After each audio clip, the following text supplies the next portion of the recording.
ये नहीं समझते कि हमारा ये अहोभाग्य कि आज हम आए, हमारी कुंडली जागृत हुई और हमने इसे प्राप्त किया। जब मनुष्य ये समझ लेता है तभी परमात्मा उसे स्वीकार करते हैं, न कि अहंकारी मनुष्य को कि हाँ भाई हम तो खास करके इसीलिए आए, जैसे कि आप हमारे ऊपर उपकार कर रहे हैं। उपकार परमात्मा का हमारे ऊपर है, उनके ऋणी होना चाहिए, उनको धन्यवाद देना चाहिए कि प्रभु हमें ये समय दिया कि हम इस चीज में आए, अब हम तुम्हारे दरवाजे आए। सिर्फ बीमारी ठीक करने वाले जो आते हैं उसमें हमारा चित्त जाता ही नहीं। हाँ, यह है कि जैसे ही कुंडलिनी का जागरण हो जाता है और जब कुंडलिनी उठ जाती है तो जो जो बीमारियां जैसे कल मैंने आपको बताई और जो ऊपरी बीमारियां हैं ये सब ठीक हो जाती है। लेकिन वो कुंडलिनी को जमाना पड़ता है, थोड़ा अभ्यास करना पड़ता है। और ये भी बात सही, जैसे मिसेस पर्दल ने कहा, बात सही है कि उनको अंजाना का ट्रबल था, 10 मिनट में ठीक हो गए, लेकिन ये जीव और है।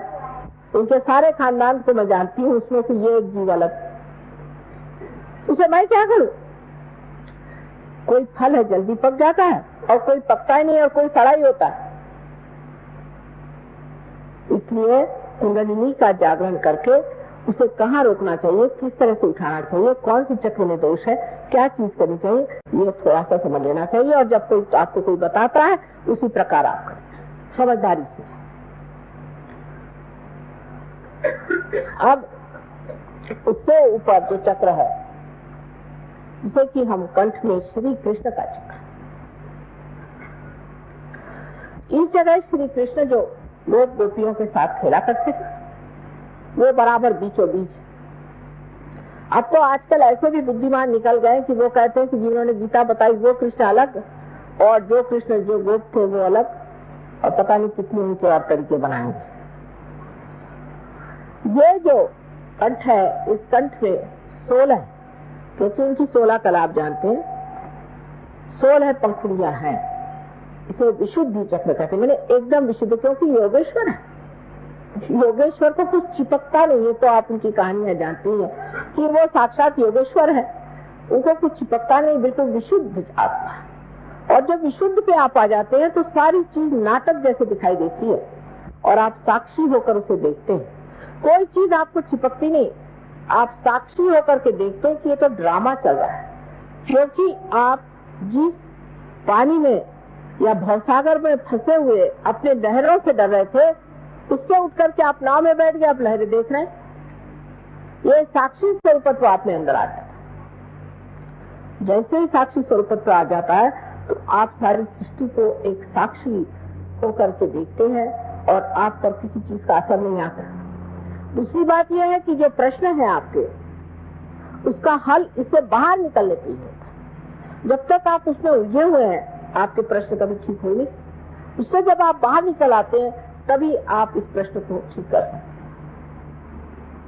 तो यहाँ पर बसा हुआ जो श्री कृष्ण का कंठ का स्थान है, इसमें भी 2 हिस्से हैं, एक को जैसे लेफ्ट का है और एक राइट। लेफ्ट में श्री विष्णु माया का स्थान। श्री विष्णु माया के बारे में आप जानते हैं कि जो उनकी बहन थी जिन्होंने स्वर्ग में जाकर के आकाशवाणी करी थी, बादलों में से गरज कर कहा था कंस से कि तेरा मारने वाला अभी जीवित है। वही आकाशवाणी आज भी कार्य करती है, जो बिजली है ये भी कार्य करती है। और आप कभी देखिएगा तो आपको आश्चर्य होगा कि हमारे भी फोटो बड़े कमाल के आते हैं। और जो ये कैमरा जिसे हम सीधी सादी चीज समझते हैं, इससे ऐसे ऐसे हमारे फोटो निकाल दिए हैं कि आप हैरान हो जाइएगा। यहाँ तक कि बादलों में तक हमारे फोटो आते हैं। ये आकाशवाणी का कार्य है, ये विष्णु माया है। इस विष्णु माया पर ये कहना है कि जब हमें भाई बहन का विचार नहीं रहता, जब हमारे अंदर ये सुचिता रहती, हम जब दूसरी औरतों के और बुरी निगाह डालते हैं तब भी ये चक्र पकड़ जाता है। या किसी कारणवश सोचते हैं कि हम पापी हैं, हम दुष्ट हैं, और इस तरह की बेकार की अपने बारे में न्यून कल्पना कर लेते हैं तब भी ये चक्र पकड़ रहा है। ये कल्पना कहीं कहीं बहुत ज्यादा में देखी कि हम तो पापी हैं, क्योंकि रात दिन जो आता होगा था तुम लोग पापी हो, ये संसार पापी है, और जो बताने वाला वो कौन बड़ा धर्मात्मा है।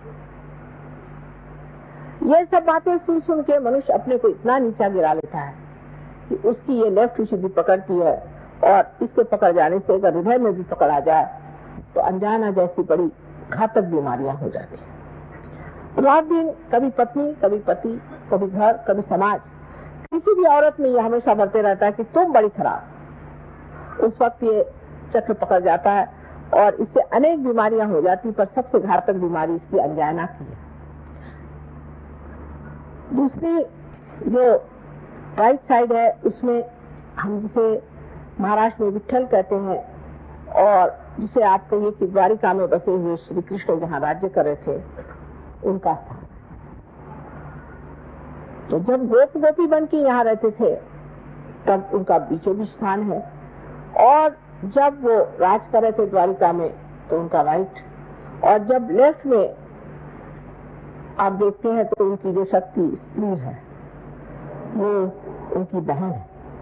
बीचों बीच में श्री कृष्ण की राधा, और इधर उनकी रुक्मिणी, उनकी पत्नी जो थी वो उनकी शक्ति थी। ऐसे ही मैंने आपसे कल बताया कि 5 शक्तियां वो और 16,000 और शक्तियां सारी श्री कृष्ण की यहाँ विट्ठल के स्थान पे है।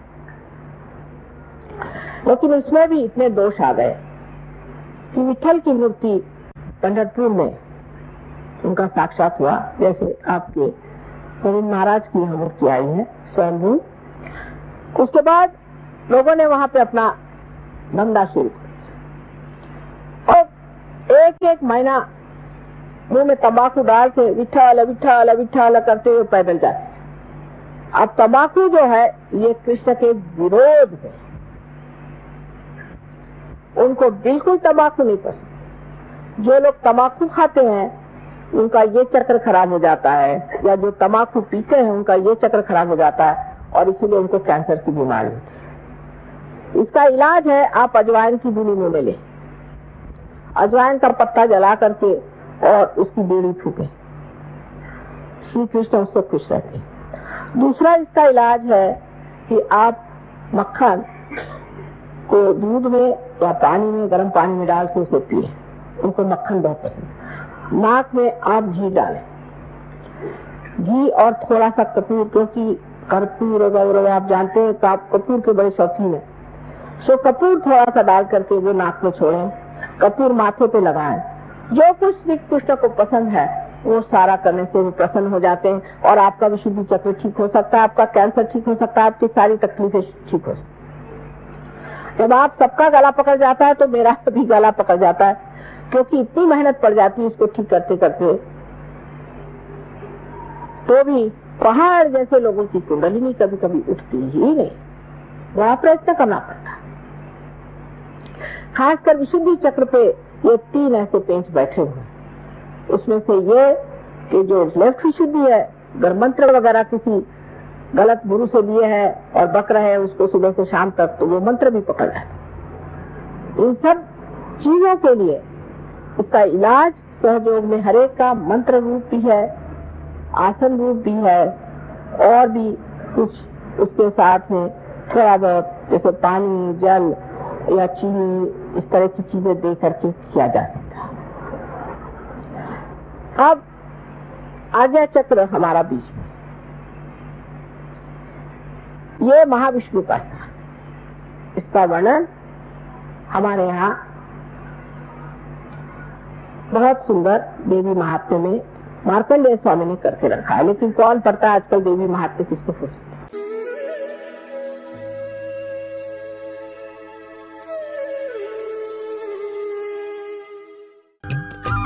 सब्सक्राइब कीजिए कुंडलनी जागरण को और प्रेस कीजिए बेल आइकन को, जिससे कि आपको मिल सके हमारी लेटेस्ट वीडियो सबसे पहले।